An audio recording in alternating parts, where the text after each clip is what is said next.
प्यारे बच्चों नमस्कार, कैसे हैं आप? उम्मीद करते हैं आप बेटर होंगे, आपके पढ़ाई लिखाई बेहतर ढंग से पूरे जोश से चल रहा होगा। आज हम बात करने वाले हैं मेंसुरेशन का बहुत सुंदर सा टॉपिक, वृत्त यानी कि सर्कल का, वो भी स्टैंडर्ड मान के द्वारा। कोई फॉर्मूला का हम यूज नहीं करेंगे। 10 सेकेंडों में मेरा उत्तर आएगा, चाहे त्रिशखंड की बात करें या चाप की लंबाई की बात करें, अर्धवृत्त का बात करें या किसी का भी बात करें, सारे कंसेप्ट को सीखेंगे बहुत ही छोटा वीडियो में। अतः पूरे कंसेप्ट को समझने के लिए अंत तक का बने रहिएगा।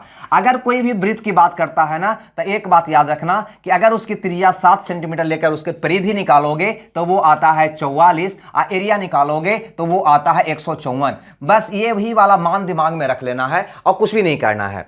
यानी कोई भी सर्कल की बात करें, उसका कोई भी दे दे, त्रिज्या, परिधि, एरिया से किसी का भी मान हम निकाल सकते हैं। देखिए कैसे, अगर बाय चांस मान लो कि त्रिज्या कह दिया जाए कि 21 सेंटीमीटर है, कोई वृत्त की त्रिज्या दे दे कि 21 सेंटीमीटर है, तो उसका परिधि क्या होगा, उसका एरिया क्या होगा। तो हमें क्या करना होगा, यहां पे इसको देखना होगा त्रिज्या का कै गुना है, तो कहेगा 3 गुना है, यानी कि इसका परिधि भी इसका 3 गुना होगा। यानी 4 तिया 12 के 2 बाकी 1, 4 तिया 12 1 13, 132 सेंटीमीटर होगा। अगर एरिया निकालना होगा तो एरिया कै गुना होगा, तो कहेंगे 9 गुना होगा। कहिए कैसे भाई, ये 3 गुना था, ये 9 गुना कैसे कहोगे? तो तुम कहोगे कि एरिया जो होता है सेंटीमीटर स्क्वायर में होता है, लेकिन त्रिज्या या तो सेंटीमीटर, परिधि सेंटीमीटर में होता है। स्वाभाविक है सेंटीमीटर से सेंटीमीटर स्क्वायर पे जाने पे इसका स्क्वायर करना पड़ेगा या नहीं। तो याद रखना, कभी भी त्रिज्या परिधि से एरिया निकालना हो तो इसका स्क्वायर गुना जाना है। इसका स्क्वायर गुना 3 गुना है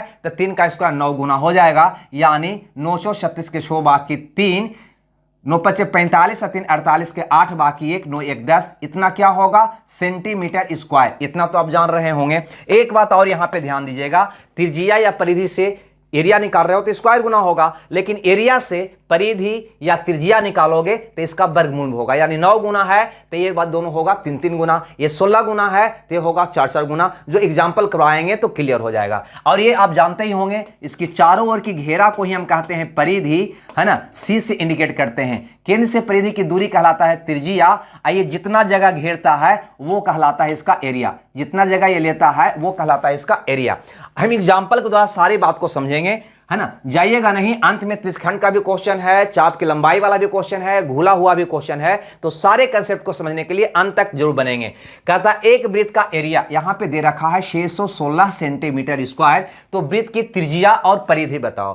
त्रिज्या भी बताना है और परिधि भी बताना है। गौर करिए यहां पे कैसे निकालिएगा। सो देखिए, आपको पता है 7, 44 और 154, यानी कि त्रिज्या अगर 7 हो तो उसका परिधि 44 होगा और एरिया 154 होगा। प्रश्न में दे रखा है तीनों में से कोई भी मान दे सकता है ना। प्रश्न में दे रखा है एरिया 616 वर्ग सेंटीमीटर। हमें देखना होगा कि 616 154 का कै गुना है। उसके लिए 616 में 154 से भाग दे दीजिए, बस कुछ नहीं करिए। कै गुना है पता चल जाएगा, कै गुना है 4 गुना है। इसका मतलब यह हुआ कि इसकी परिधि जो होगा ना, 4 का वर्गमूल यानी कि 2 गुना में होगा, यानी कहेंगे 88 सेंटीमीटर होगा। आइए बात समझ में, इसकी परिधि कितना हो जाएगा, 88 सेंटीमीटर। और त्रिज्या भी भैया, है ना, इसका वर्गमूल यानी कि 2 गुना होगा, यानी 7 दूनी 14 सेंटीमीटर होगा। यहां तक कोई दिक्कत है तो बता दीजिए, हम सारे तरह का क्वेश्चन करेंगे, है ना। अब यहां पे देखो, यह है क्वेश्चन नंबर 2 और यह प्रश्न में क्या कह रखा है कि किसी वृत्त का एरिया इतना दे रखा है, तो आपको बताना उसका परिधि क्या होगा। आपको पता है ना, किसी भी वृत्त का त्रिज्या 7 तो परिधि होता है 44 और एरिया होता है 154। हमें देखना है कौन मान दिया हुआ है। हमें मान दिया हुआ है एरिया का, एरिया 2464। अब देखना है कि एरिया, इस एरिया का कै गुना है। ये स्टैंडर्ड मान हुआ, इसका ये कै गुना है। उसके लिए ये वाला मान यानी कि 2464 में इसे क्या करना होगा, भाग देना होगा। भाग दोगे तो पता चल जाएगा कै गुना है, तो कहेंगे भैया 16 गुना है। कै गुना है, 16 गुना है। यानी कि इसका परिधि जो होगा ना, इसका वर्गमूल में 16 का वर्गमूल यानी कि 4 गुना में होगा। यानी 416 के 6 बाकी 1, 416 117 सेंटीमीटर होगा इसका परिधि। क्लियर है भैया। अगर इसकी त्रिज्या निकालना होता तो 728 सेंटीमीटर हो जाता। रुक जाइएगा, जाइएगा नहीं, धीरे धीरे सारे क्वेश्चन पे हम आएंगे। आपके मन में जो बात चल रही है उस पे भी आएंगे। कहता है 35 मीटर व्यास वाले अर्धवृत्ताकार खेत को घेरने के लिए कितने लंबे तार की आवश्यकता होगी। चलो पहले वृत्त की हम बात कर लेते हैं। 7, 44 और 154, यही स्टैंडर्ड मान होता है त्रिज्या, परिधि और एरिया में। क्या दिया है तो कहेगा व्यास दिया है, यहाँ पे दे रखा है व्यास है 35 मीटर, तो त्रिज्या तो आप निकाल सकते हो 35/2 मीटर, निकाल सकते हो ना। चलो कंपेयर करो कि यह त्रिज्या इसका कै गुना है, यह त्रिज्या इसका कै गुना है, तो आप कहोगे जो मेन त्रिज्या है वह इसका कै गुना है, तो 35/2 से गुना कर दोगे तो 5/2 गुना हो जाएगा। क्या गुना है भैया? 5/2 गुना है। क्लियर है? अरे कुछ नहीं किए हम, ये 35/2 में ई वाला 7 से भागा दे दिया, कितना आ गया? 5/2 गुना। अब तो आपको सब चीज पता हो गया होगा कि इसका परिधि भी 5/2 गुना होगा, एरिया 25/4 गुना होगा।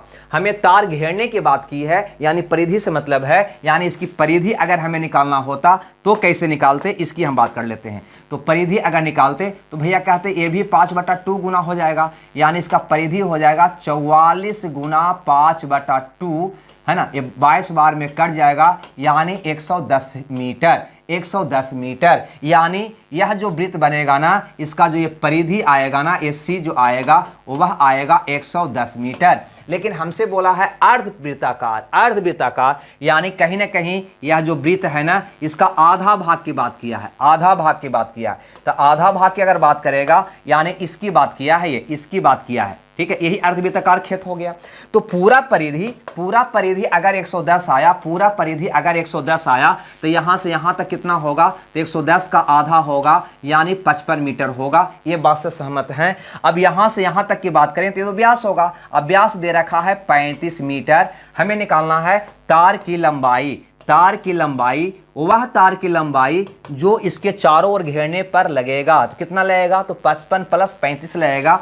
55 + 35 यानी कि 5 × 10 के 0 बाकी है, 6 × 3 = 9, 90 मीटर। कितना तार लग जाएगा भाई लोग? 90 मीटर।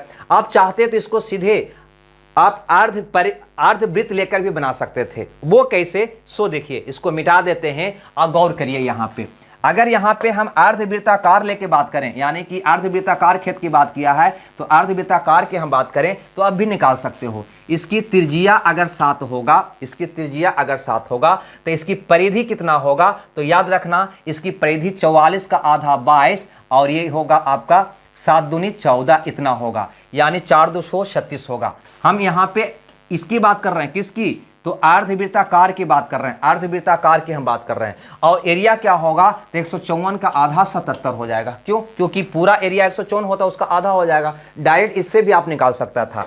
अब यहाँ पर देखो, अगर इसकी व्यास दिया हुआ है 35 मीटर, यानी इसका व्यास दिया रखा है 35 मीटर, तो त्रिज्या तो आपको पता है 35/2 मीटर होगा या नहीं होगा? अब आप ही बताओ कि इसका ये कै गुना है, तो कहोगे 5/2 गुना है। तो इसका परिधि जो होगा, यानी कि ये चारों ओर का घेरा, यहाँ से यहाँ, यहाँ से यहाँ, वो कितना होगा? तो 36 का 5/2 गुना, यानी कि 18 × 5 = 90 मीटर होगा। और यही परिधि कहीं ना कहीं तार की लंबाई होगी, तार की लंबाई होगी, यानी हम कह सकते हैं तार की लंबाई कितना होगा? तो 90 मीटर। डायरेक्ट बना सकते हो। देखिए, प्रैक्टिस करोगे तो बहुत आसानी से निकाल सकते हो, इसमें कोई अलग से कार्य करने की आवश्यकता नहीं होगा। आगे हम यहाँ पे देखते हैं कुछ अगला कंसेप्ट सीखने के लिए। यहाँ पे एक टर्म हम और आएगा, वो आएगा चाप, है ना। चाप, चाप क्या होता है? तो सबसे पहले समझिए, जैसे ये आप सर्कल बना लिए, ये सर्कल बना लिए, तो परिधि का जो टुकड़ा होगा ना, ए वाला, मान लो ए वाला, मान लो यहाँ से यहाँ तक का, यहाँ से यहाँ तक का, मान लो ये वाला टुकड़ा है, तो यही आपको कहलाता है चाप। क्या कहलाता है? चाप। चाप का टुकड़ा कह सकते हो। पूरी परिधि का ये टुकड़ा है, परिधि ही चाप है ना। ये परिधि पूरा है, उसका टुकड़ा जो होगा वो कहलाएगा चाप। तो चाप इतना को हो सकता है, इतना को हो सकता है, कई साइज का हो सकता है। तो चाप को हम मापे कैसे? तो इसके कोण के आधार पे मापते हैं। पूरा केंद्र पर का कोण वृत्त का होता है 360 डिग्री का। हमें देखना होता है कि यह चाप जो है केंद्र पर कितना बड़ा कोण बना रहा है। यानी यह कोण अगर 60 डिग्री का बना रहा है, तो यह चाप की लंबाई जो होगा पूरा परिधि का 60वां भाग होगा 360 का, यानी कि 60/360 होगा, यानी 1/6 भाग, है ना। 1/6 भाग होगा। पूरा परिधि अगर 66 है तो ये चाप होगा 66 का 1/6, यानी कि 6। नहीं समझ में आया तो टेंशन मत लीजिएगा, हम इसको एग्जाम्पल में बताएंगे तो क्लियर हो जाएगा। एक नाम आता है त्रिज्यखंड। त्रिज्यखंड का त्रिज्यखंड क्या होता है? तो याद रखिएगा, कोई भी दो त्रिज्या और इसके द्वारा बना ये चाप, इससे घिरा हुआ जो भाग होता है वो कहलाता है त्रिज्यीय खंड। यानी ये वाला, ये वाला, ये वाला, ये वाला, ये इसका एरिया होगा त्रिज्यीय खंड। इसको क्या कहेंगे? त्रिज्यखंड। त्रिज्यखंड का एरिया कैसे निकालते हैं? तो वही प्रक्रिया यहां पे भी होता है। मान लो कि यहां पे ये वाला एंगल आपका 60 डिग्री दे रखा है, ये एंगल आपका 60 डिग्री दे रखा है। तो ये त्रिज्यखंड का एरिया जो होगा ना, पूरा एरिया, ये वृत्त का पूरा का मतलब सीधे लिख देते हैं वृत्त, सीधे लिख देते हैं भैया वृत्त। वृत्त का एरिया का कितना भाग होगा? आप सोच सकते हो 60/360वां भाग होगा, क्योंकि ये पूरा एंगल केंद्र पर 360 डिग्री का होता है। तो 360 में कितना भाग है? 60 है, तो 60/360वां भाग होगा। नहीं समझ में आया? टेंशन मत लीजिए, है ना भैया। टेंशन से हमें बहुत नफरत है, ठीक है। टेंशन देने का, टेंशन लेने का नहीं, ठीक है। अब देखो इस पे हम क्वेश्चन बनाते हैं तो यह बात क्लियर हो जाएगा। जैसे यहां पे क्वेश्चन नंबर 4 में क्या कहता है कि चाप का लंबाई ज्ञात करो जो वृत्त के केंद्र पर 60 का कोण बनाता है, जिसकी त्रिज्या है 21 सेंटीमीटर। आप जानते क्या हैं? तो आप इतना ही जानते हैं कि अगर त्रिज्या 7 होती है तो परिधि उसकी 44 होती है और एरिया 154 होता है। कोई भी वृत्त का यह स्टैंडर्ड मान है। हमसे यहां पे कहा है कि चाप की लंबाई निकालना है। चाप की लंबाई का मतलब यह हुआ परिधि हमें निकालना है, कोई बात नहीं, जिसका केंद्र पर 60 का कोण बनाता है और त्रिज्या है 21 सेंटीमीटर। यहां पे त्रिज्या दे रखा है, तो एक बार बताओ त्रिज्या जो है मेन जो स्टैंडर्ड त्रिज्या उसका कै गुना है? तो देखते के साथ कहोगे 3 गुना है, लेकिन हम समझने के लिए यहां पे लिख देते हैं कै गुना है, तो कहोगे भैया 3 गुना है।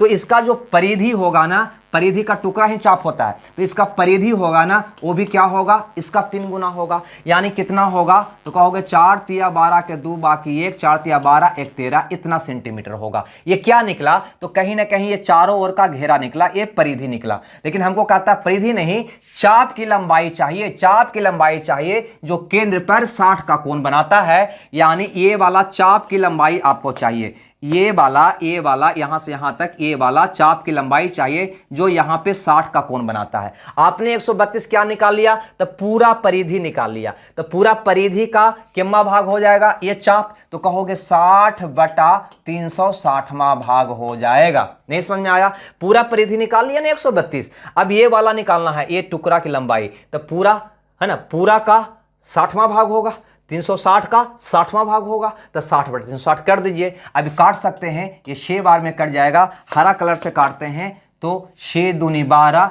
6 दूनी 12 कट जाएगा। कितना होगा चाप की लंबाई? 22 सेंटीमीटर। यही आपका आंसर हो जाएगा। आ गया बात समझ में? परिधि निकाल के हम ये टुकड़ा निकाल दिए। टुकड़ा कितना भाग है पूरा परिधि का, ये मैंने पता कर दिया। अब देखो एक क्वेश्चन और यहां पे देखते हैं। जैसे ये क्वेश्चन है, क्वेश्चन नंबर 5 कहता है त्रिज्यखंड का एरिया ज्ञात करें। हमको अब की बार त्रिज्यखंड का एरिया पूछा है जो वृत्त के केंद्र पर 70 का कोण बनाता है। अब वृत्त का त्रिज्या 18 सेंटीमीटर है।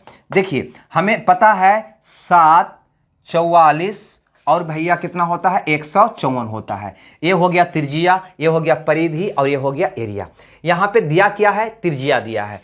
त्रिज्या दिया है 18 सेंटीमीटर। सबसे पहले बताओ कि ये 7 का कै गुना है, तो इसके लिए क्या करोगे? यहां पे 18 में 7 से भागा दे दोगे, यही ना करोगे। यानी कि 18/7 गुना है। यानी कि त्रिज्या दिया हुआ जो है वो 18/7 गुना है। हमको एरिया निकालना है, हमें एरिया निकालना है। तो एरिया कै गुना होगा आप ही बताओ? तो कहोगे एरिया जो हो जाएगा 154 गुना इसका वर्ग में होगा 18/7, 18/7 और गुना 18/7। समझ में आ रहा है ना? इसका स्क्वायर गुना में होगा एरिया। परिधि पूछेगा तो यही गुना में होगा, लेकिन एरिया क्या होगा? स्क्वायर गुना में। क्यों? क्योंकि इसका मात्रक मीटर, तो इसका होता है मीटर स्क्वायर, यानी कि मीटर गुने मीटर। समझ रहे बात को? चलो ये तो हमको एरिया निकल गया किसका? सर्कल का। लेकिन हमें क्या सर्कल का एरिया चाहिए? तो नहीं भैया, ये सर्कल का एरिया तुमने निकाल लिया इतना। आपको चाहिए ए वाला त्रिज्यखंड का एरिया, ए वाला जो केंद्र पर 70 डिग्री का कोण बनाता है, इसकी एरिया चाहिए। तो इसकी एरिया निकालने के लिए पूरा एरिया का कितना भाग है? तो कहोगे 70/360वां भाग है।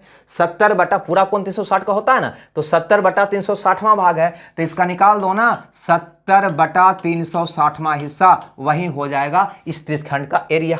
आ गया बस। अब इसको हल कर लीजिए। कैसे हल करिएगा? सो देखिए, इस शून्य से इस शून्य कट गया, 18 दूनी 36 कट गया। क्लियर है भैया? 7 से 7 भी कट गया। फिर 7 से कट जाएगा, 7 दूनी 14, 7 दूनी 14, फिर कट जाएगा 11 दूनी 22, 11 दूनी 22। आपका त्रिस्खंड का एरिया आ गया 11 गुना 18, 8 9 1, इतना मीटर है तो मीटर, सेंटीमीटर है तो सेंटीमीटर स्क्वायर। क्लियर है भैया, 198 सेंटीमीटर स्क्वायर। इस ढंग से आप निकाल लोगे। देखिए समझाने में कुछ वक्त हम आपको ले रहे हैं, लेकिन जब आप बनाने लगेगा तो ये सब करने की आवश्यकता आपको नहीं होगा। यहीं पे पता चल जाएगा 18/7 गुना है तो एरिया क्या होगा, यहीं पे पता चल जाएगा। देखो कैसे पता चलेगा, सो देखिए यहीं पे आपको करना क्या होगा। जब बनाने लगेगा आप प्रैक्टिस के बाद तो कहिएगा त्रिज्या 18 है, यानी कि 18/7 गुना है, 18/7 गुना है। तो एरिया भी 154 का 18/7 गुना 18/7 दो बार स्क्वायर का गुना होगा। हमसे पूछा है उस त्रिस्खंड का एरिया जो केंद्र पर 70 का कोण बनाता है, यानी 17वां भाग होगा 360 का। अब इसको काटिएगा, आपका आंसर आ जाएगा। इस ढंग से आप बना लीजिएगा जब प्रैक्टिस करिएगा तब।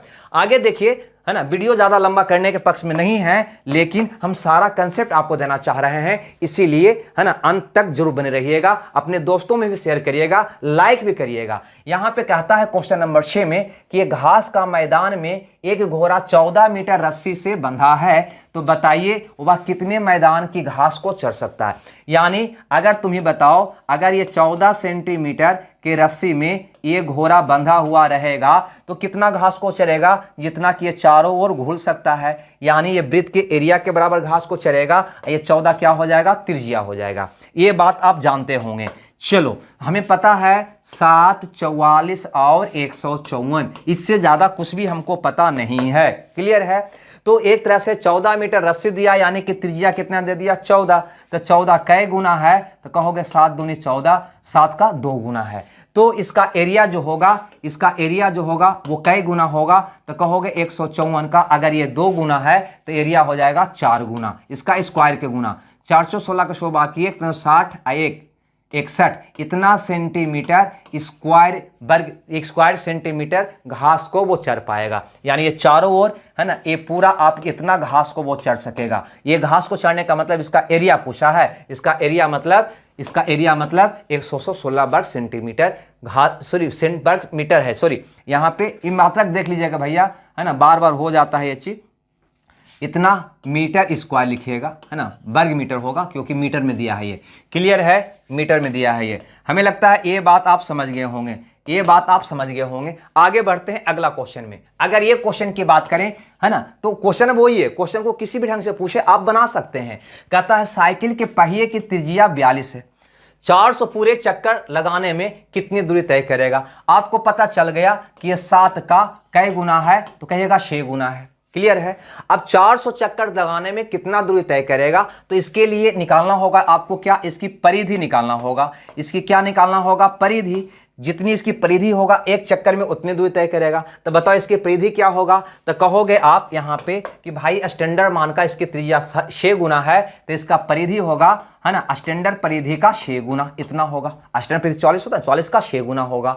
और एक चक्कर में अगर इतनी दूरी तय करेगा तो 400 चक्कर में कितना दूरी तय करेगा, तो गुना क्या कर दोगे, 400। बस आपका आंसर आ जाएगा। सेंटीमीटर है तो सेंटीमीटर में, किलोमीटर जो भी में निकालना है आप इसको निकाल लोगे। कैसे निकालोगे, तो कहोगे 44 गुना 24 कर दो। 44 गुना 24 करोगे तो 416 100 बाकी 17, है ना, 4 दूनी 8, 4 दूनी 8 आ जाएगा 6, 15 के 5 बाकी 1 9 1 10, यानी आ जाएगा 10,156 पर 00 इतना सेंटीमीटर। मीटर में ऑप्शन है तो 100 से भागा दे देना, इतना मीटर हो जाएगा। किलोमीटर में अगर ऑप्शन है तो 1000 से भागा दे देना, यानी कि 1.056 किलोमीटर हो जाएगा। जिसमें ऑप्शन है उसमें आप टिक आउट मार लेना। हमें लगता है ये बात आप समझ गए होंगे। ठीक है, आगे देखते हैं क्वेश्चन नंबर 8 को, है ना। अंत तक जरूर बने रहिएगा ताकि हर एक तरह का क्वेश्चन को आप समझ सकें। इसको 2 बार बना लीजिएगा, फिर वृत्त का सारे क्वेश्चन आराम से बनने लग जाएगा। कहता है यहाँ पे कि एक 21 सेंटीमीटर त्रिज्या वाले वृत्त की त्रिज्यखंड काटा गया। यह केंद्र पर 120 डिग्री का कोण अतिरिक्त करता था, मैंने अंकित करता था को लिखा गया, गलती है। तो त्रिज्यखंड के चाप की लंबाई तथा क्षेत्रफल क्या होगा, यानी वो त्रिज्यखंड की चाप की लंबाई भी पूछता है और उसका एरिया भी पूछता है। हमें कुछ भी नहीं पता। अगर आप चाहो तो मौखिक आप निकाल सकते हो। मौखिक आपको इतना ही पता है कि त्रिज्या अगर 7 होगा तो उसका परिधि 44 होगा और उसका एरिया जो होगा 154 होगा। अब यहाँ पे क्या दे रखा है आपको, है ना, त्रिज्या है 21 सेंटीमीटर, यानी 21 7 का कै गुना है, तो कहोगे 3 गुना है, तो तुरंत निकल गया। यहाँ पे इसकी परिधि भी 3 गुना होगा, यानी 3 गुना 44 होगा। यहाँ तो एकदम निकल गया, क्या निकल गया, परिधि। लेकिन आपको निकालना है चाप की लंबाई। कौन चाप, जो केंद्र पर 120 का कोण बनाता है, यानी 360 में से 120वां भाग, यानी कह सकते हो 120/360वां भाग निकालना है। परिधि का इतना भाग निकालना है। बस आपका उत्तर आ गया। नहीं आ गया, ये आप 3 बार में जाएगा, 3 से 3 कट जाएगा, यानी 44 सेंटीमीटर। चाप की लंबाई कितना हो जाएगा, 44 सेंटीमीटर। अब यहाँ पे पूछ रखा है आपसे, यहाँ पे पूछ रखा है आपसे कि त्रिस्खंड का एरिया भी बताना है। ये त्रिस्खंड जो बनाएगा उसका एरिया भी बताना है। त्रिस्खंड समझ रहे हैं ना, हम बताए थे अभी, ए वाला इसका एरिया भी बताना है। क्या करना है, पहले इसका पूरा एरिया निकाल लो। कैसे निकालोगे, तो 154 गुना त्रिज्या इसका निकला है 3 गुना, तो एरिया हो जाएगा 3 तिया 9 गुना, एरिया हो जाएगा 9 गुना, इसका स्क्वायर गुना हो जाएगा। लेकिन हमें त्रिस्खंड का निकालना है, जो केंद्र पर 120 का कोण बनाता है, यानी पूरे वृत्त का 120/360वां भाग निकालना है। क्या नहीं कर लीजिएगा, बिल्कुल आप कर लीजिएगा, है ना। अब यहाँ पर देखो, ये 3 बार में कट जाएगा और 3 तिया 9 ये भी कट जाएगा, यानी 4 तिया 12 के 2 बाकी 1, 15 तिया 45, 1 46, इतना वर्ग सेंटीमीटर हो जाएगा, है ना। किसका एरिया, तो ये त्रिस्खंड का एरिया होगा, ये त्रिस्खंड का एरिया। चाप कौन हुआ, ये वाला, यहाँ से यहाँ तक का दूरी। क्लियर है, हमें लगता है ये बात आप समझ गए हो। चलिए अब अगला क्वेश्चन पे हम विचार करते हैं। क्वेश्चन नंबर 9 पे कहता है, किसी तार को एक वर्ग के रूप में मोड़ा गया जिसका एरिया 121 सेंटीमीटर स्क्वायर है। यदि उस तार को वृत्त के आकार में मोड़ा जाए तो वृत्त का क्षेत्रफल ज्ञात करें। यहाँ पे ध्यान देना, अगर ये तार की लंबाई है, अगर इसको त्रिभुज में मोड़ते हैं तो त्रिभुज के माप के बराबर तार की लंबाई हो जाएगा। अगर इसको वर्ग के रूप में मोड़ देते हैं तो इसका परिमाप जो होगा वो तार की लंबाई होगा। अगर इसको सर्कल में मोड़ देते हैं तो इसका जो परिधि होगा वो तार की लंबाई होगा। ये बात तो आप जानते ही होंगे। तो यहाँ पे जो भी तार था, है ना, उसको पहले आप एक वर्ग के रूप में मोड़ दिया, एक वर्ग के रूप में मोड़ दिया। ऐसा मोड़ा कि इसका एरिया हो गया 121 सेंटीमीटर स्क्वायर। अब ये तार को आपने सर्कल के रूप में मोड़ दिया। अब इस तार को आपने सर्कल के रूप में मोड़ दिया तो स्पष्ट है कि यहीं से आते हैं पहले, है ना, इसकी भुजा कितना होगा और इसकी परिमाप कितना होगा और इसकी एरिया दिया हुआ है कितना, 121 सेंटीमीटर स्क्वायर। आप ही बताओ, अगर वर्ग का एरिया 121 सेंटीमीटर स्क्वायर है तो इसकी भुजा हो जाएगा 11 और परिमाप हो जाएगा 11 चौके 44 सेंटीमीटर।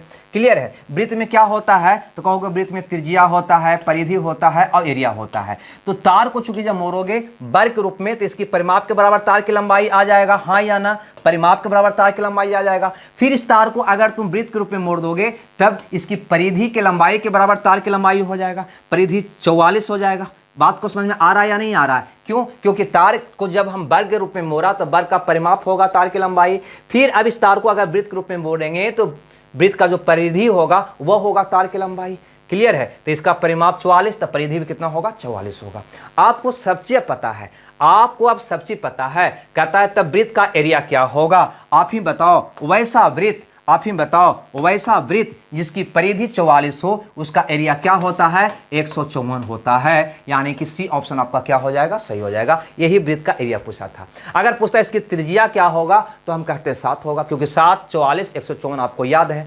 क्लियर है भाई, यहां तक कोई दिक्कत किन्हीं को। अब ये क्वेश्चन को आप खुद बनाएंगे और कमेंट्स बॉक्स में इसका उत्तर देंगे। ये भी बहुत आसान सा क्वेश्चन है। ये क्वेश्चन आपको होमवर्क के रूप में मैंने रख दिया है। ठीक है भैया, तो इसका आंसर हमें उम्मीद है कि आप कमेंट्स बॉक्स में जरूर देंगे।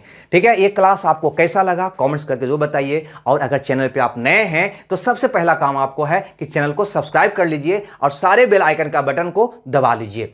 और अपने दोस्तों में शेयर करना तो बिल्कुल मत भूलिए, ताकि ज़्यादा से ज़्यादा कंसेप्ट के साथ हम क्वेश्चन ला सकें। हो सकता है थोड़ा सा वीडियो बड़ी हो गई हो पूरे टाइप के क्वेश्चन बताने में, है ना। ऐसे हम कोशिश करेंगे आपके लिए इस तरह का शॉर्ट वीडियो पर डे आते रहे। हमें दीजिए विदा। Okay, bye bye.